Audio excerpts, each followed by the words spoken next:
Kaj zdaj, Magic, je lepo zdrav, še eno novo video. Predno vas spustim naprej na video, imam eno pomembno informacijo za vas. In za vse tiste, ki ne veste, jaz sem trenutno na svoji čarovniški turneji za svojo novo predstavo Iluzija.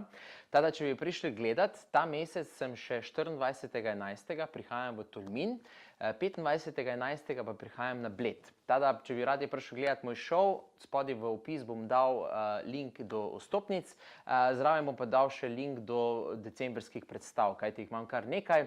Če bi radi prišli gledati mojo predstavo in me nekako podprli in kupili vstopnico, bi bil zelo hvaležen. Zdaj pa gremo naprej v video.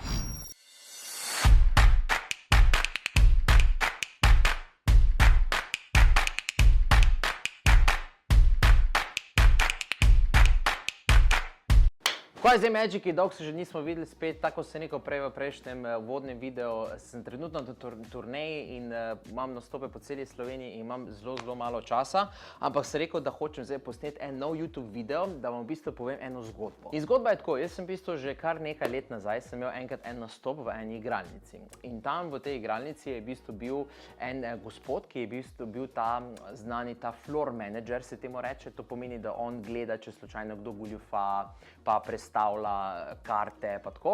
On tam se okoli pač hodil po tej igralnici in je rekel, Aleksandar, da mi pokaže en trik, ker jaz sem pa v bistvu v tej igralnici tam nastopal. Sem v bistvu rekel, če ima kakšne karte zraven in je rekel, da ima in mi potem v bistvu prinesel te njegove karte in sem mu pokazal tale trik. Dajmo si ga zdaj pogledati. No, takole je izgledal trik. On je prinesel ene karte, sem rekel, ok, to so zdaj vaše karte, dajmo še enkrat preveriti, da so karte vse različne, to je zelo pomembna stvar. Zdaj bi pa v bistvu gospod prosil vas, da si boste zdaj izbrali eno karto. Zdaj, ker nija nobenega tukaj, bom si pač izbral eno karto, recimo naj bo to za njegova izbira. Potem sem rekel, gospod, pogledajte, to vašo karto, se pravi to vašo izbiro, bomo dali zdaj nekam notri v sredino, kompleta kart, nekam na ključno. Tudi še enkrat bom pokazal, da je nekje notri v sredini se nahaja vaša karta. Za ta trik bomo v bistvu probali malo drugače in sicer, kaj bom naredil je, da bom vzel približno točno polovico kart, recimo točno polovico kart in jih bom eno polovico obrnil kontra, eno bom pa imel prav obrnjeno. Zdaj pa, kaj bom naredil je, da bom te karte zmešal med seboj, takole, 1, 1, 1, 1 in tudi lahko bom njemu pokazal, da so karte res skupaj zmešane. Zdaj sem pa rekel, gospod, pogledajte, tu smo zdaj ustvarili en kaos, koliko časa vi mislite, da lahko vi nazaj popravite ta kaos. In tukaj mi je zdaj odgovoril neko številko, sem rekel, res je, pač kar nekaj časa bi vzelo, ne?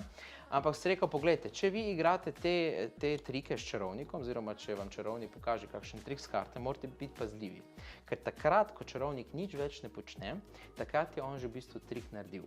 Pogledajte, če zdaj tlesnem s prsti, če še enkrat razporedim karte, so se vse karte poravnale nazaj, edino ena karta se ni poravnala.